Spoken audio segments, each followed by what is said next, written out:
All right, now Israel will be voting to elect its next prime minister for a third time in a span of less than 12 months. This is a battle for political survival for Benjamin Netanyahu.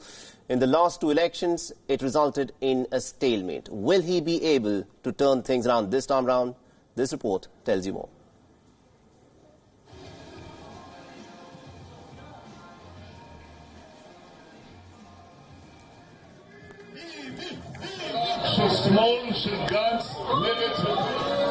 Now, on the earlier two occasions, the mandate was fractured, with no party having won a majority.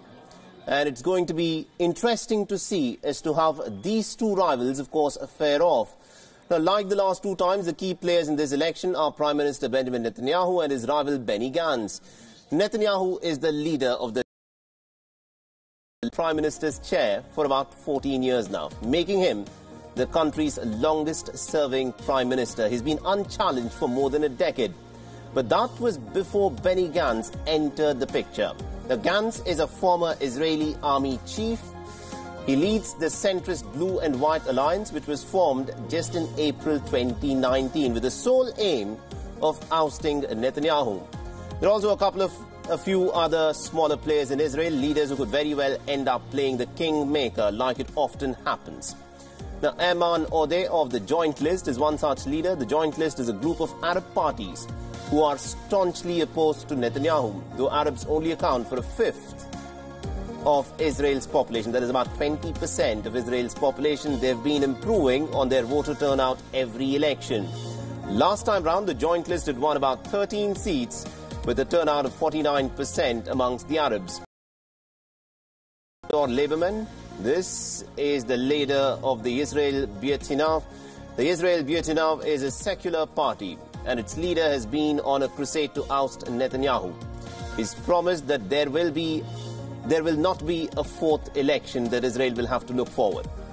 So where do these parties stand right now? The opinion polls are predicting yet another deadlock, but both the LIKUD and the Blue and White are projected to win about 34 seats each. Even with the coalition partners, they seem unlikely to win the 61 seats required for a majority. The Israeli parliament, or the Knesset, has about 120 seats up for grabs. Now, there have been three major developments since Israel last went to polls in September last year. Firstly, Netanyahu has now been indicted. He has been charged with very serious cases of fraud, bribery and breach of trust. Even though the Israeli law new as the Prime Minister, his image has taken a major beating after the charges were leveled. The second issue is, of course, Trump's West Asia peace plan. The plan is without a doubt stacked in favor of Israel. It recognizes a very large chunk of West Bank as Israeli territory.